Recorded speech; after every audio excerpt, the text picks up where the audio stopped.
سورہ الحاقہ مکی صورت ہے۔ ترجمہ سماعت کیجیے۔ اللہ کے نام سے جو بے انتہا مہربان اور رحم فرمانے والا ہے۔ ہونی شدنی، کیا ہے وہ ہونی شدنی؟ اور تم کیا جانو کہ وہ کیا ہے ہونی شدنی؟ سمود اور عاد نے اس اچانک ٹوٹ پڑنے والی آفت کو جھٹلایا تو سمود ایک سخت حادثے سے ہلاک کیے گئے اور عاد ایک بڑی شدید طوفانی آندھی سے تباہ کر دیے گئے۔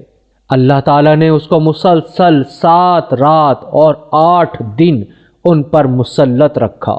تم وہاں ہوتے تو دیکھتے کہ وہ وہاں اس طرح بکھرے پڑے ہیں جیسے وہ کھجور کے بوسیدہ تنے ہوں۔ اب کیا ان میں سے کوئی تمہیں باقی بچا نظر آتا ہے؟ اور اسی خطائے عظیم کا ارتکاب فرعون اور اس سے پہلے کے لوگوں نے اور تل پٹ ہو جانے والی بستیوں نے کیا۔ ان سب نے اپنے رب کے رسول کی بات نہ مانی تو اس نے ان کو بڑی سختی کے ساتھ پکڑا۔ جب پانی کا طوفان حد سے گزر گیا تو ہم نے تم کو کشتی میں سوار کر دیا تھا تاکہ اس واقعے کو تمہارے لیے ایک سبق آموز یادگار بنا دیں اور یاد رکھنے والے کان اس کی یاد محفوظ رکھیں۔ پھر جب ایک دفعہ سور میں پھونک مار دی جائے گی اور زمین اور پہاڑوں کو اٹھا کر ایک ہی چوٹ میں ریزہ ریزہ کر دیا جائے گا، اس روز وہ ہونے والا واقعہ پیش آ جائے گا۔ اس دن آسمان پھٹے گا اور اس کی بندش ڈھیلی پڑ جائے گی، فرشتے اس کے اطراف و جوانب میں ہوں گے اور 8 فرشتے اس روز تیرے رب کا عرش اپنے اوپر اٹھائے ہوئے ہوں گے۔ وہ دن ہوگا جب تم لوگ پیش کیے جاؤ گے، تمہارا کوئی راز بھی چھپا نہ رہ جائے گا۔ اس وقت جس کا نامہ اعمال اس کے سیدھے ہاتھ میں دیا جائے گا، وہ کہے گا، لو دیکھو، پڑھو میرا نامہ اعمال، میں سمجھتا تھا کہ مجھے ضرور اپنا حساب ملنے والا ہے۔ پس وہ دل پسند عیش میں ہوگا، عالی مقام جنت میں، جس کے پھلوں کے گچھے جھکے پڑ رہے ہوں گے۔ ایسے لوگوں سے کہا جائے گا، مزے سے کھاؤ اور پیو اپنے ان اعمال کے بدلے جو تم نے گزرے ہوئے دنوں میں کیے ہیں۔ اور جس کا نامہ اعمال اس کے بائیں ہاتھ میں دیا جائے گا، وہ کہے گا، کاش میرا اعمال نامہ مجھے نہ دیا گیا ہوتا اور میں نہ جانتا کہ میرا حساب کیا ہے۔ کاش میری وہی موت جو دنیا میں آئی تھی فیصلہ کن ہوتی۔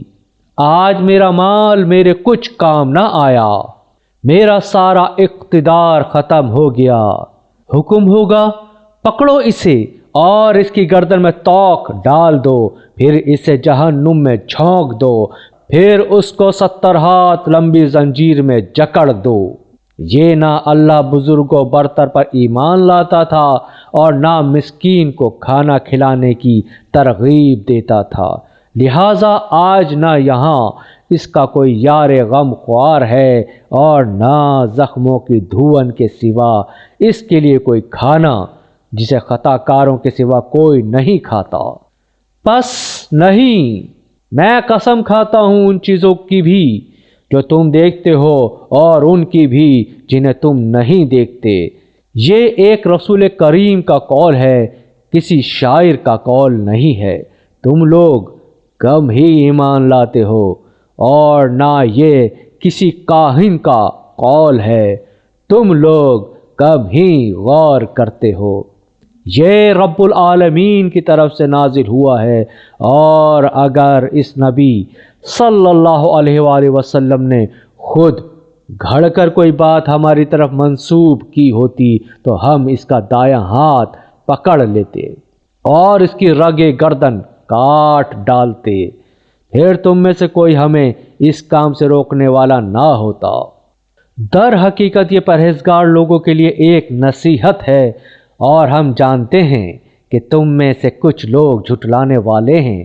ایسے کافروں کے لیے یقیناً یہ موجب حسرت ہے اور یہ بالکل یقینی حق ہے۔